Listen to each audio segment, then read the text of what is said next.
ಏನು ನಮ್ಮ ರಾಹುಲ್ ಗಾಂಧಿಯವರ ಹೋರಾಟ ಏನಿದೆ ಅದಕ್ಕೆ ಯುವ ಕಾಂಗ್ರೆಸ್ ಅವರ ಬೆನ್ನೆಲುಬಾಗಿ ನಿಂತು ರಾಷ್ಟ್ರೀಯದಂಥ ಒಂದು ಸ್ಟಿಕ್ಕರ್ ಅಭಿಯಾನವನ್ನು ಕಾರುಗಳಿಗೆ ಮತ್ತು ಸಾರ್ವಜನಿಕ ಪ್ಲೇಸ್ಗಳಲ್ಲಿ ಯಾರು ಸಾಮಾನ್ಯ ಜನರಿದ್ದಾರೆ, ಯಾರು ಧ್ವನಿ ಇಲ್ಲ, ಅವ್ರ ಪರವಾಗಿ ನಿಲ್ಲುವಂಥ ದೃಷ್ಟಿಯಿಂದ ನಾವು ಈ ಹೋರಾಟವನ್ನು ಹಮ್ಮಿಕೊಂಡಿದ್ದೀವಿ. ಏನು ಪ್ರತಿಯೊಂದು ಹಳ್ಳಿಯಲ್ಲಿ ಬ್ಲಾಕ್ ಮಟ್ಟದಲ್ಲಿ ಯುವ ಕಾಂಗ್ರೆಸ್ ಈ ಪಾಂಪ್ಲೆಟನ್ನು ಅಂಟೋದ್ರ ಮುಖಾಂತರ ಕೊಡೋದ್ರ ಮುಖಾಂತರ ಮತಗಳನ್ನು ಹಾಕ್ತಾ ಇದೆ. ದೇಶದಲ್ಲಿ ಚುನಾವಣೆಯನ್ನ ನಮ್ಮ ಸಂವಿಧಾನದ ಹಕ್ಕನ್ನು ಕಿತ್ಕೊಳ್ಳುವಂಥ ಕೆಲಸವನ್ನ ಈ ಬಿಜೆಪಿ ಸರ್ಕಾರ ಮಾಡ್ತಾ ಇದೆ ಅಂತ ಹೇಳಿ ಈ ಹೋರಾಟವನ್ನ ನಾವು ಮಾಡ್ತಾ ಇದ್ದೀವಿ. ರಾಷ್ಟ್ರ ಮಟ್ಟದಲ್ಲಿ, ರಾಜ್ಯ ಮಟ್ಟದಲ್ಲಿ ಪ್ರತಿ ಹಳ್ಳಿಗೂ ಕೂಡ ಈ ಒಂದು ಸ್ಟಿಕ್ಕರ್ ಅಭಿಯಾನವನ್ನ ಇಟ್ಕೊಳ್ಬೇಕು ಅಂತ ಹೊರಟಿದ್ವಿ.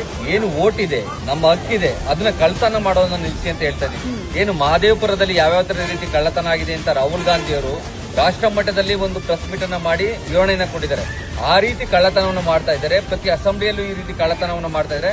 ಇದು ವಿರುದ್ಧ ಹೋರಾಟ ಮಾಡಬೇಕು ಅಂತ ಹೊರಟಿರುವಂತದ್ದು ಕಾಂಗ್ರೆಸ್ ಸರ್ಕಾರ, ರಾಹುಲ್ ಗಾಂಧಿ ಅವರು. ಅವರ ಪರವಾಗಿ ಯುವ ಕಾಂಗ್ರೆಸ್ ಇದೆ. ಇವತ್ತು ಕರ್ನಾಟಕ ಯುವ ಕಾಂಗ್ರೆಸ್ ವತಿಯಿಂದ ಪ್ರತಿ ಜಿಲ್ಲೆಯಲ್ಲೂ ಕೂಡ ಈ ಒಂದು ಸ್ಟಿಕ್ಕರ್ ಅಭಿಯಾನವನ್ನು ಮಾಡ್ತಾ ಇದ್ದೀವಿ.